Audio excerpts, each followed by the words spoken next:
अस्सलामुअलैकुम, miss Saliya here. आज की जो हमारी वीडियो है वो मैंने आप लोगों को ब्रीफ कर दिया था कि वो इंटरव्यू से रिलेटेड है कि आप लोगों ने इंटरव्यू कैसे देना है। जो पहली चीज़ है, सबसे पहले आप ये देख लें कि आपने यूट्यूब के काफ़ी चैनल्स होंगे या यूट्यूब की काफ़ी साइट्स होंगी जो ये बताते हैं कि इंटरव्यू कैसे देना है, आपकी बॉडी लैंग्वेज कैसी होनी चाहिए, उसमें क्वेश्चन आंसर्स आपने कौन से प्रिपेयर करने हैं। लेकिन according to my point of view इन सब चीज़ों का बिल्कुल आपको कोई फ़ायदा नहीं होगा।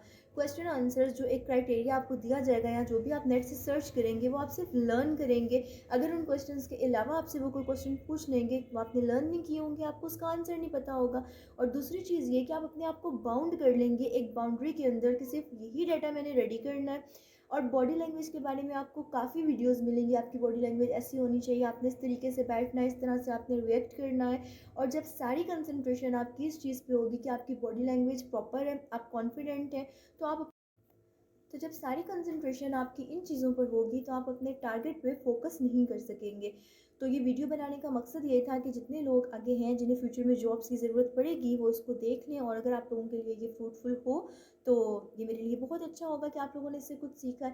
पहली चीज़ जो इंटरव्यू देने से पहले आपके माइंड में होनी चाहिए कि ये दुनिया की आखिरी जॉब नहीं है। ये जब हम लोग इंटरव्यू के लिए जाते हैं तो इतना प्रेशर होता है हमारे ऊपर जॉब का, स्पेशली उन लोगों के लिए जिन्हें जॉब की बहुत ज़्यादा ज़रूरत होती है। और वो इस चीज़ पर बहुत ज़्यादा पज़ल हो जाते हैं, जॉब मिलेगी कि जॉब नहीं मिलेगी। ये चीज़ आपने नहीं सोचनी अपने माइंड में। सिर्फ आपके माइंड में ये चीज़ होनी चाहिए कि मुझे ये जॉब चाहिए। सबसे पहले आप अपने आप से ये क्वेश्चन करें कि आप कैपेबल हैं इस जॉब के, आप में एबिलिटी है। ये नहीं कि आप सोचें, कंफ्यूज रहें। पहले आप उस जॉब की नेचर देखें, इसमें नेचर क्या है जॉब की, उसके बाद आप ये डिसाइड करें कि आप में एबिलिटी है कि नहीं।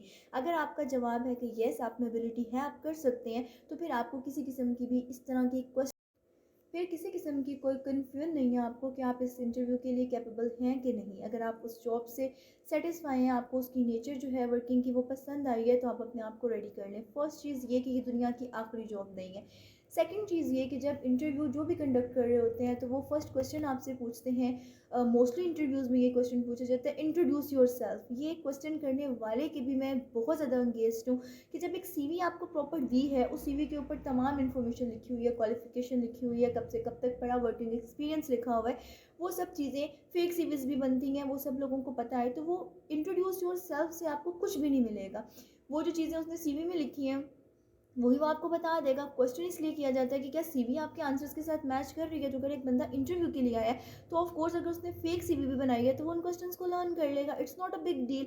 लेकिन आपका पॉइंट ये होना चाहिए कि आप अपनी ऑर्गेनाइजेशन को एक्सप्लेन करें, जहाँ पर भी आपने उनको जॉब देनी है कैंडिडेट को, उस जो आपकी ऑर्गेनाइजेशन है उसमें जो आपके पास सीट है, वैकेंसी है आपके पास, जो उसकी नेचर ऑफ वर्क है, आप उससे अकॉर्डिंगली उससे क्वेश्चंस करें।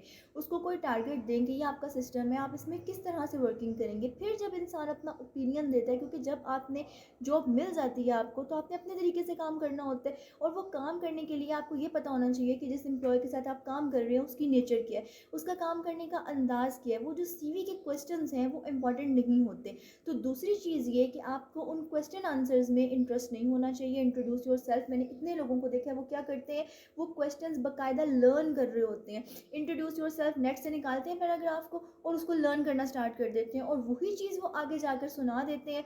और अगर वो कॉन्फिडेंट सुना रहे हैं क्योंकि लर्न किया होता है उन्होंने ऑलरेडी और बड़े अच्छे तरीके से उसको बोल रहे हैं, तो चलें जी ठीक है, सिग्नेचर हो गया, आपको जॉब मिल गई। इस तरह से नहीं होता बिल्कुल भी। और जब आप अपनी सीट पे बैठते हैं तो वो आपकी जो वर्किंग क्राइटेरिया होता है, जो आपका वर्किंग क्राइटेरिया होता है, जो आपकी नेचर होती है काम करने की, वो आपके सीवी के साथ मैच नहीं कर रही होती। तो यहाँ तो आपको उस जॉब में बहुत ज़्यादा डिफ़िकल्टीज फेस करनी पड़ती हैं, बहुत ज़्यादा लैग पुलिंग फेस करनी पड़ती है, बहुत ज़्यादा क्रिटिसिज्म फेस करना पड़ता है।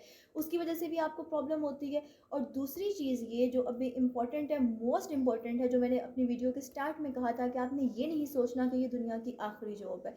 और आपके माइंड में ये चीज़ होनी चाहिए कि ये जॉब मेरे लिए इम्पॉर्टेंट नहीं है, मैं इनके लिए इम्पॉर्टेंट हूँ। जब इंसान ये सोच लेता है कि बहुत ब्रांड है ये ऑर्गेनाइजेशन और यहाँ पर अगर मुझे जॉब मिल जाएगी तो मेरा कैरियर बन जाएगा, ये जॉब हर हाल में मुझे चाहिए, तो उसके ऊपर पहले ही जॉब ना होने का बहुत प्रेशर होता है। और जब वो इस प्रेशर के साथ आपके सामने इंटरव्यू देने के लिए बैठा है और आपके क्वेश्चन इस तरह के हैं कि उसके साथ मैच नहीं करते, मतलब वो यही सोचता रहता है कि ये क्वेश्चन मैंने आंसर सेटिस्फाई दिया है, मैंने आंसर सेटिस्फाई नहीं दिया, मुझे जॉब मिलेगी या मुझे जॉब नहीं मिलेगी। तो मोस्ट इंपॉर्टेंट चीज़ ये है कि आपने घर से ये सोच कर जाना है कि ये जॉब दुनिया की आखिरी जॉब नहीं है। और इस ऑर्गेनाइजेशन को मेरी ज़रूरत है, मेरे काम की ज़रूरत है। अगर मैं नहीं हूँगा तो ये इस ऑर्गेनाइजेशन का नुकसान है। लेकिन इसका ये मतलब बिल्कुल नहीं है कि आप इतने ओवर कॉन्फिडेंट हो जाएं कि आप दूसरे को कुछ समझे ना अपने सामने, और ये समझे जो मैं हूँ वो मैं ही हूँ, जो मुझे मिलना चाहिए वो किसी और को नहीं मिलना चाहिए। जो मैं बताना चाह रही हूँ, जो मैं समझाना चाह रही हूँ, उसमें बहुत फ़र्क है। ऑर्गेनाइजेशन ये दुनिया की आखिरी नहीं है, ये जॉब दुनिया की आखिरी नहीं है। अगर आप यहाँ पर काम नहीं करेंगे तो XYZ कोई भी आपकी जगह पर काम करेगा। लेकिन अगर इस ऑर्गेनाइजेशन में आप हार्ड वर्किंग हैं, आप में पोटेंशियल है, आप ऑनेस्ट हैं और आप उनके साथ काम नहीं कर रहे हैं, तो ऑफ कोर्स ये उनका नुकसान है। अपने ऊपर से प्रेशर आपने बिल्कुल लाइट रखना है। ये जॉब नहीं मिलेगी, आपके पास आगे बहुत सी जॉब्स हैं, आगे लाइफ आपको बहुत चांस देती है। कोई भी चीज़ ज़िंदगी में हर पे आखिर नहीं होती। इस चीज़ को आपने अपने माइंड से बिल्कुल एक कॉर्नर करके जाना है। और फिर चौथी चीज़, जब आपसे वो ये पूछे इंट्रोड्यूस योर सेल्फ या अपने बारे में आप बताएं, अपनी जॉब बताएं, एक्सपीरियंस बताएं, आपने कहाँ से काम किया, कहाँ तक काम किया, आपका तो इस तरह के किसी भी क्वेश्चन का आंसर देने की ज़रूरत नहीं है, क्योंकि इस चीज़ में कोई इंटरेस्ट नहीं है, ये मैटर नहीं करती।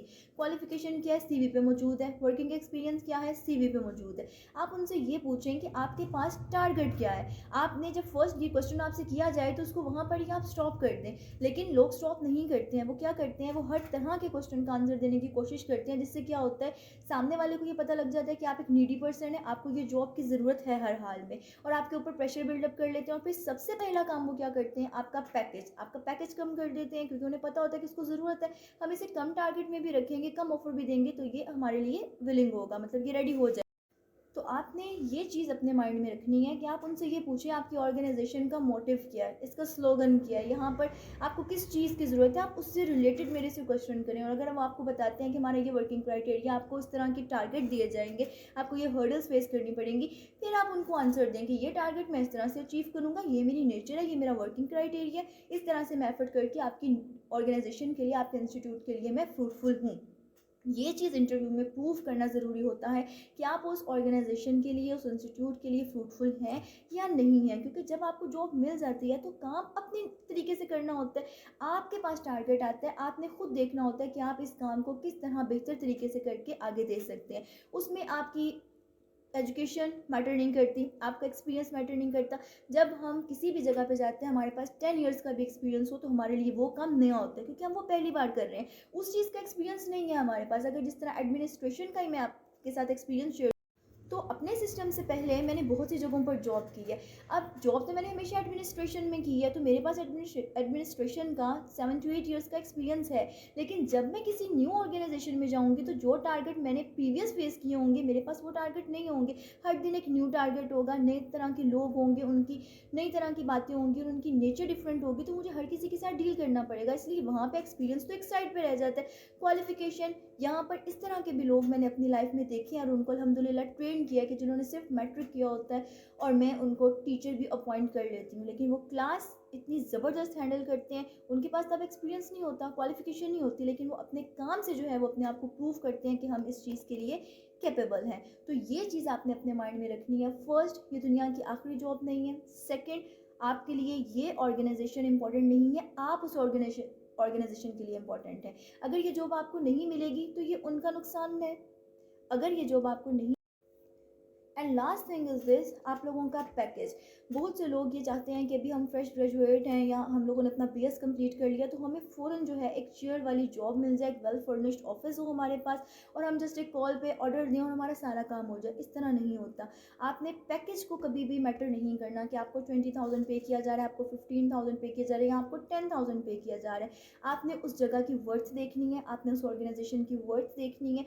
अगर वो वर्थफुल है, आपका नेम उसके साथ अटैच हो जाएगा और आपको वहाँ से बहुत कुछ सीखने को मिलेगा, तो जो आपकी इनकम है, जो आपका एक सैलरी पैकेज है, वो मैटर नहीं करता। आपने वहाँ से सिर्फ सीखना है। उस ऑर्गेनाइजेशन के साथ अपने आप को अटैच करें। जब आप उसके साथ अपने आप को अटैच कर लेंगे तो आपका एक नाम बनेगा। ये नाम ज़िंदगी में आगे आपके बहुत काम आएगा। आपने 60,000 कमाया, आपने उसको कहीं ना कहीं इन्वेस्ट कर दिया, कहीं यूज़ हो गया, इन द एंड वो 60,000 कहीं ना कहीं यूज़ हो जाएगा। लेकिन वो जो 60,000 आपने अर्न करते हुए वहाँ से सीखा है, वो आपके पास आगे भी काम आएगा। तो बस ये एक शॉर्ट सा मैंने आप लोगों के साथ पॉइंट ऑफ व्यू अपना शेयर किया है, अपनी पर्सनल एक्सपीरियंस को भी लेते हुए, क्योंकि मैंने बहुत से इंटरव्यूज़ दिए हैं और क्वेश्चन क्वेश्चंस किस तरह के होते हैं और कैंडिडेट उसको किस तरह से रेडी करते हैं, प्रेशर कितना होता है, और ये सब मैं बहुत अच्छे से अंडरस्टैंड करती हूँ। तो बस आप लोगों को लाइट करने के लिए इतना काफ़ी है कि जब भी किसी चीज़ की तरफ आप लोग जाएं तो ये मत सोचें कि अगर ये नहीं मिलेगा तो कुछ नहीं रहेगा, अगर वो नहीं मिलेगा तो उससे बेहतरीन मिलेगा। अगर ये जॉब नहीं है या जॉब से हट कर भी अगर लाइफ में कोई भी आपका काम है अगर वो नहीं हो रहा तो डजेंट मैटर, कुछ भी नहीं होगा, दुनिया ख़त्म नहीं हो जाएगी, आप लोगों को कोई प्रॉब्लम नहीं होगी। नेक्स्ट जो आप लोगों का स्टेप होगा वो उससे ज़्यादा अच्छा होगा, वो इससे ज़्यादा अच्छा होगा, वो इससे ज़्यादा कामयाब होगा। और अगर आपकी नीयत अच्छी है, पहली चीज़ क्या है, आप लोगों की नीयत है। हर आप लोगों के अमल का जो दारोमदार है वो आपकी नीयत पर है। अगर आप अच्छे हैं तो आपके साथ चलने वाले सब लोग अच्छे हैं, और अगर आप खुद अच्छे नहीं हैं तो आप जहाँ मर्ज़ी चले जाएँ जॉब करने के लिए, वो जितनी मर्ज़ी ब्रांडेड ऑर्गेनाइजेशन हो, जितना मर्ज़ी हेल्दी अमाउंट वो आपको जो है वो ऑफ़र करे, आप वहाँ से कुछ नहीं सीख सकते और आप बिल्कुल वर्थलेस होकर वहाँ से आएंगे। फ्रूटफुल नहीं होगी, ना वो ऑर्गेनाइजेशन आपके लिए फ्रूटफुल होगी, ना आप उनके लिए फ्रूटफुल होंगे। क्योंकि अच्छी नीयत से हमेशा आपको फल लगेगा, अच्छी नीयत से ही आपको कामयाबी मिलेगी। तो ज़िंदगी में कुछ भी करें आप लोग, तो आप लोगों की नीयत बहुत अच्छी होनी चाहिए। बाकी wish you good luck, all the best. जिन जिनको अभी जॉब्स नहीं मिली हैं, जो जॉब्स अपनी ढूंढ रहे हैं, सर्च इंजन्स में हैं अभी, तो अल्लाह ब्लेस यू ऑल। अपना बहुत ख्याल रखिएगा, और अगर इस वीडियो से रिलेटेड कोई क्वेश्चंस हों तो आप कमेंट में मेरे से पूछ सकते हैं। Thank you so much. अल्लाह हाफ़िज़।